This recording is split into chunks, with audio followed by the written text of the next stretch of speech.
That's right. This suspect took police on a wild chase through the city of Henderson after kidnapping one man and then attempting to rob another. Tonight we have the 911 calls and the body cam footage that shows the moments an officer stood in the middle of an intersection and fired 16 shots at the fleeing suspect. I was walking home on Sunset and a person pulled out a gun to me in his car. This 911 call came from a victim who was walking home from work in Henderson on October 15th when he says a suspect identified as David Flores Jr. ordered him into his truck at gunpoint. The victim was able to escape and call 911 when the suspect stopped at a gas station. He told me to go get gas, and the car was unlocked, so I ran. Police say next, Flores stopped in a nearby parking lot and tried to rob another man. Some guy stuck a gun in my face. But when that victim said he didn't have any money, Flores left.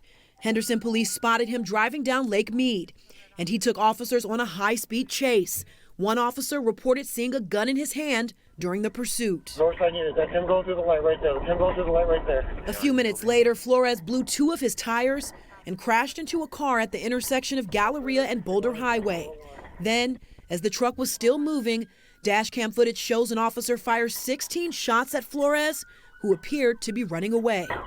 Police say they later learned the suspect tossed his handgun out of the window during the chase, and when he exited the truck, he was not armed.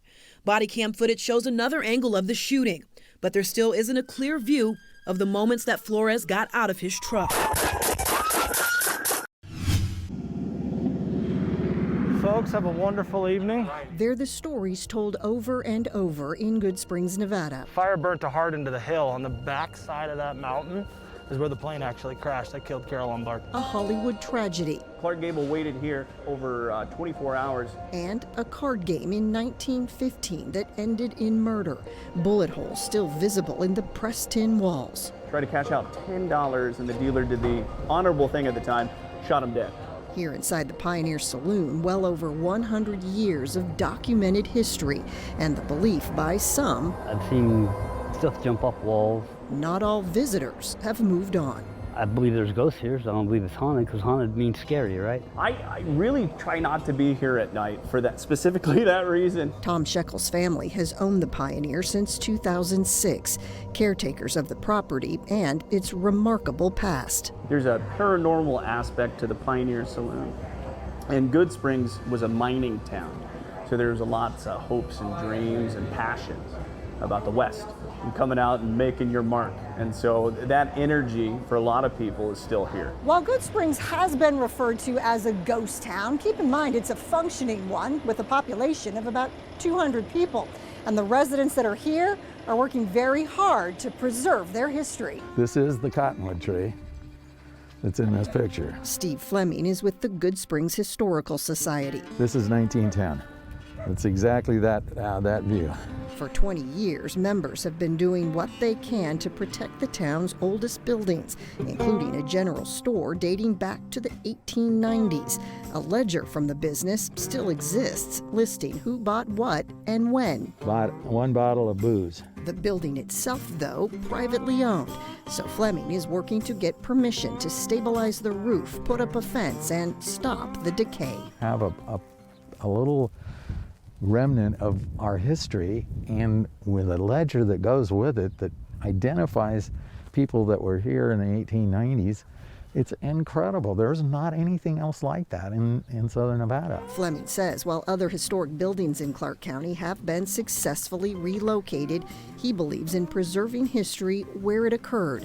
The town's 1913 schoolhouse, for example, there I am right here, has an entire book written about it, with former students sharing memories and pictures.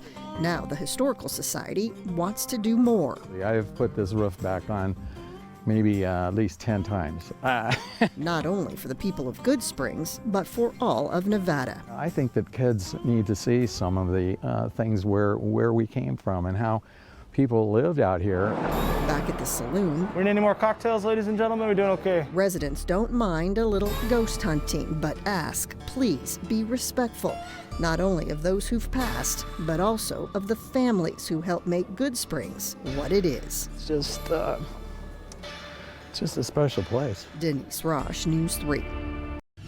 It means a lot in a lot of different ways, and it won't be long before a very impressive 5-story building begins to rise from this 9-acre lot behind me. When it's finished in about 2 years, it will hopefully serve as a catalyst to bring med school students to UNLV and then hopefully get them to stay here when they finally open their practice. The future healthcare of the Valley, of Las Vegas, depends on our ability to train the next generation of physicians. Dr. Mark Kahn, Dean of UNLV's Medical School, kicking off a very special groundbreaking ceremony today on a 9-acre lot along Shadow Lane. When complete in 2022, it'll be a sprawling 135,000 square foot state-of-the-art facility to train future doctors and hopefully encourage them to stay in Las Vegas to practice. We're going to have a number of really high-tech, sophisticated, modern classrooms that are wireless, that have video screens, so that we can teach the next generation of physicians really using very modern educational methods. The future centerpiece of UNLV's med school will also include a cadaver lab and a simulation center where med students can practice on high-tech mannequins. You build doctors from the ground up through medical education. Maureen Schaefer is the CEO of the Nevada Health and Bioscience Corporation, a nonprofit overseeing the project with a majority of funding from $150 million in donations. She says this project will allow UNLV's med school to grow. Over the next 1.5 to 2 years, we will be able to deliver the building back to the School of Medicine in UNLV.